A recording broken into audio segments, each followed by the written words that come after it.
Hey everybody, I've got a few pieces of that cherry burl left. None of them are viable enough to turn on their own, but are pretty good candidates for making some hybrid blanks. So I put the chunk between centers and got it round, and then made a mold out of plastic cutting mat and some tuck tape and some hot glue. And it leaked a little bit, as you can see by all of the stuff around the bottom. I had put it in a bigger container in case that happened. So first thing I'm going to do is just get rid of that ring so I can kind of start making it round. And then I'm going to prepare the piece of 2x6 pine that I put in the bottom of the mold to accept the faceplate.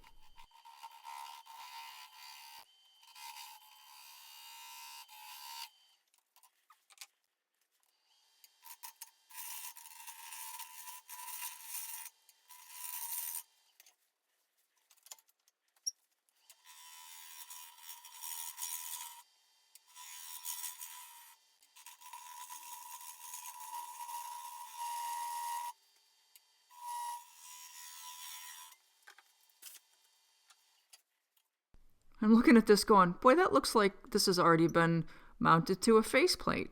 And then I remembered that I put the 2x6 on the faceplate and turned it round to the same size that I turned the cherry chunk so that I could make a nice cylindrical mold. Half the time I think I'm just losing my mind. There are so many things. And it kind of feels like they need to be done all at once. But anyway, I made a slightly concave surface for the faceplate to seat upon, and now we are ready to go.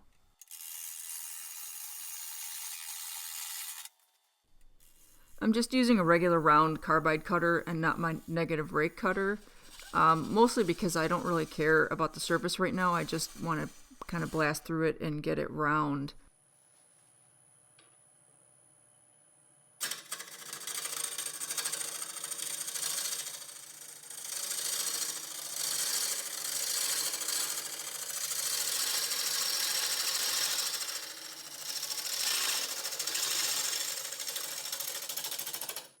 And that is quite apparent by the state of the shattery surface I have going on here.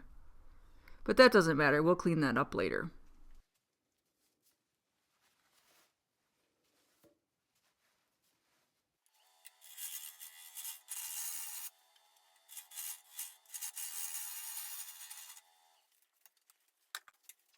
This is my negative rake carbide, and you can see that it's just a lot nicer to the resin.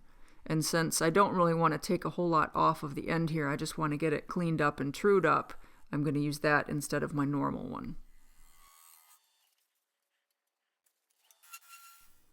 Even though I put the blank in the pressure pot, I still had a few small voids here and there throughout the blank, and you can hear already that there's a lot of vibration and chatter.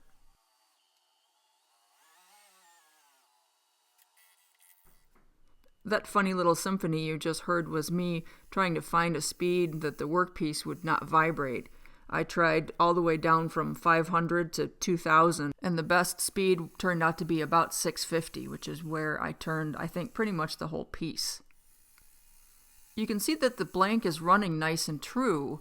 I assume that the vibration and the reason I couldn't get the speed up over even 1,000 was just due to the difference in densities in the resin and the really dry, punky cherry, and the fact that there were some holes.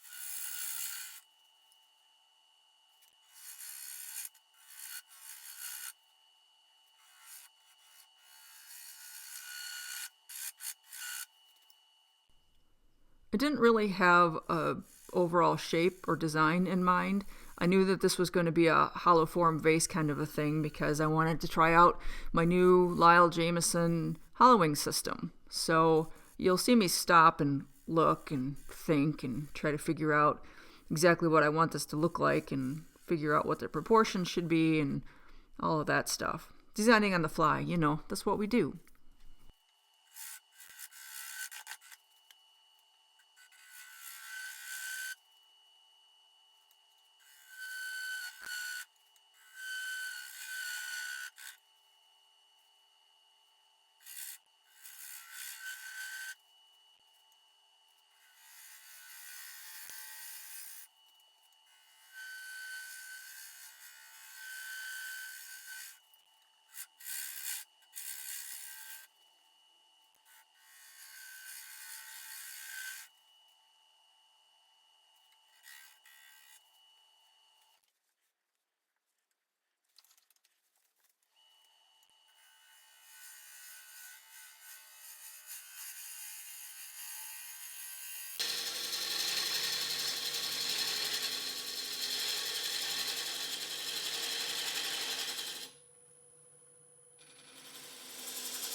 I've got 6 2-inch screws that go through the faceplate, through the pine, and into the blank itself a little bit.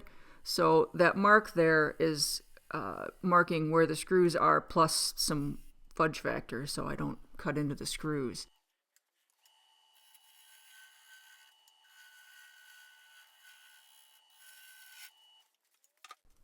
And as it turns out, I don't think that my dust collector did die. I believe that the problem was that I had inadvertently put my 26-gallon air compressor on the same circuit with my dust collector, and they would frequently run at the same time, and that was too much for that circuit, so I had to separate them, and I think all is well now. I cut out most of the sanding, but I went from 80 to 320, and now I'm drilling a hole mostly for clearance to get the hollowing tool in there. It didn't really occur to me that none of my 3 cameras were going to give you guys an idea as to what the hollowing system actually looks like. So this is what it looks like. You guys can't see anything really but the boring bar and the upright for the laser. But it's got that big D-handle torque arrestor and the backrest.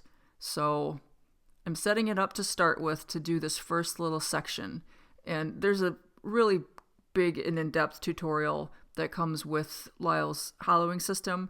But basically you want to set your carbide tip, and then you use that little card to line up the little section that you're doing so that you can set your laser perpendicular to what you're hollowing, and then you get an accurate reading for your laser. Otherwise, your laser's not going to measure right. So every time you change direction, you need to readjust your laser and or your carbide a little bit to match whatever the contours are.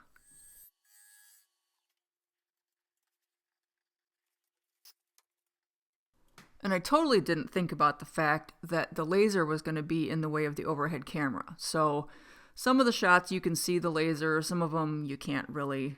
You'll just have to take my word for it that this is a pretty good setup.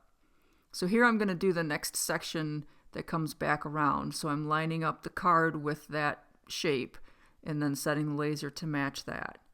And you just go a little at a time. The carbide cutter is really nice because this is dry wood with resin, and it's cutting really nice. You can see that you actually get shavings, and that's due to the fact that the cutter is set on an angle, so you're getting basically a shear scrape.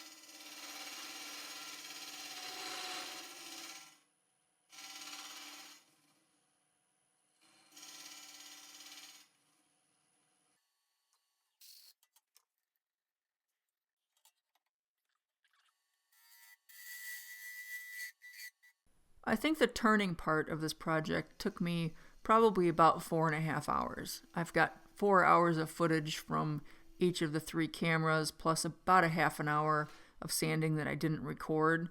Now that doesn't include, of course, the roughing of the blank initially, and then the mold making and the casting of it and all of that fun stuff. But once I got the blank out of the mold, start to finish, I would say probably 4.5 hours.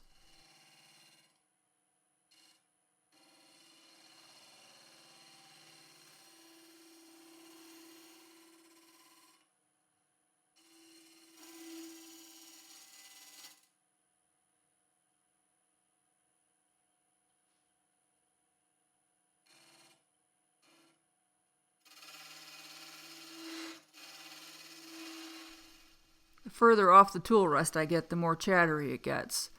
But the boring bar itself was very stable. I believe that most of the chatter was just coming from the fact that the wood was not completely solid.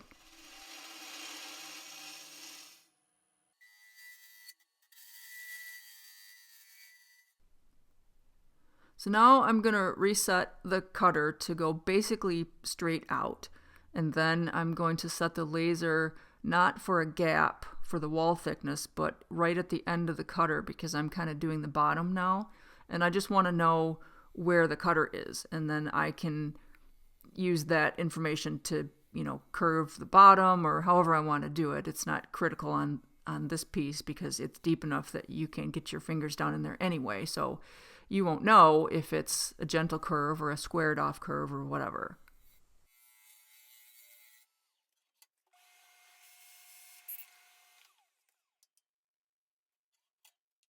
I'm getting ready to do the very center, so I'm scribing a line with the carbide and then looking inside to see if I've got the carbide cutter set exactly in the center so that it will cut all of the wood away. I adjusted the cutting height before I even started hollowing, and you do that by raising and lowering your lathe tool rest. So I was pretty close. I just wanted to make sure when I got to the very bottom that it was still on center as much as I wanted it to be so that it would take that little nub out of the center. And it was. I got it pretty close from the get-go, so that was helpful. The carbide cutter actually left a pretty nice surface, and you can't get your fingers very far in this vase anyway. So I've got an empty sanding sleeve from my spindle sander and a piece of pipe insulation and then the 80 grit sandpaper wrapped around that just to clean it up a little bit. I did sand right inside the neck here where you are going to be able to feel up to 320.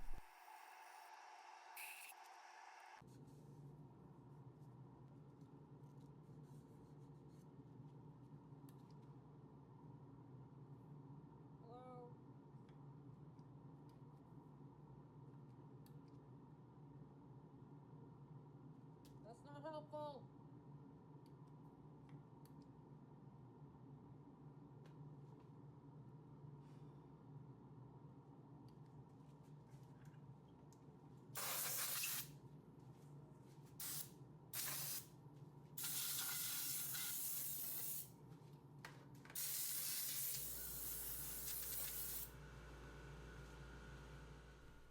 I don't know.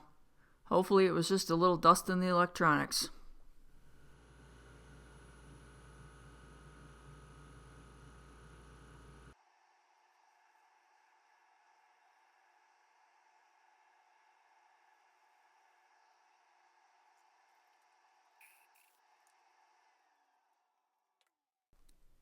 Okay, now for the best part.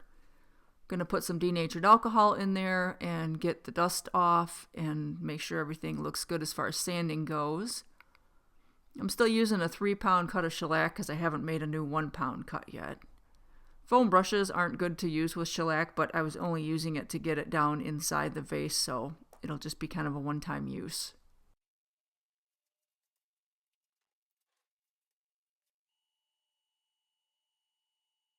Once that dried, I cut it back with a gray Scotch-Brite pad, and I'm going to start the actual finishing process now. First up is the Axe abrasive paste.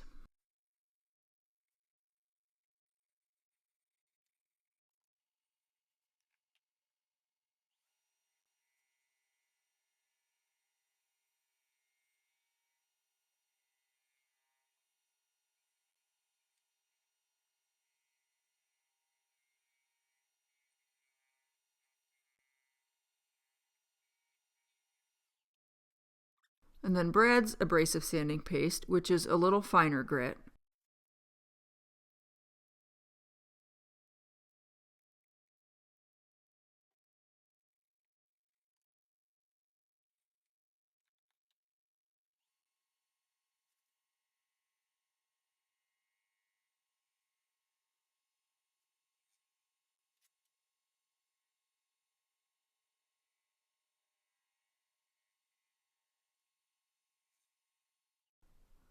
And for this piece, I want a relatively glossy finish, so I'm going to use the Axe polishing paste as the final coat. Brad's Tung wax is another product that I use frequently, and it gives just a little bit more of a matte sheen. And since I want this piece to be pretty glossy, I went with the Axe for the top coat. I've basically narrowed it down to about 3 different products that I'm using for my pieces. For the utility pieces, I'm using tried and true Danish oil, and then I'm buffing it with the Beal system.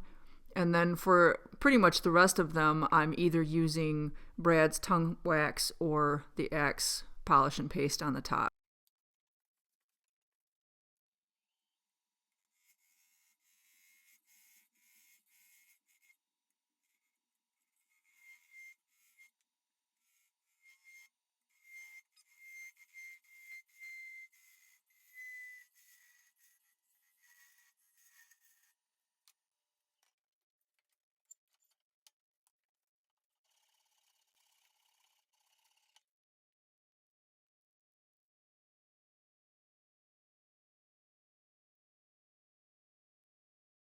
I am pretty darn happy with that. I mean, seriously. That's pretty fantastic. It's like a sunburst.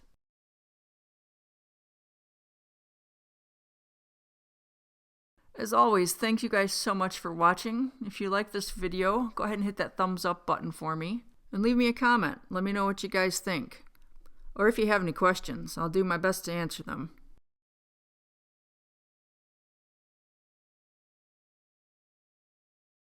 Until next time, you all be safe out there. I hate that we have to go back and do this again, but come on, man, don't be a jerk.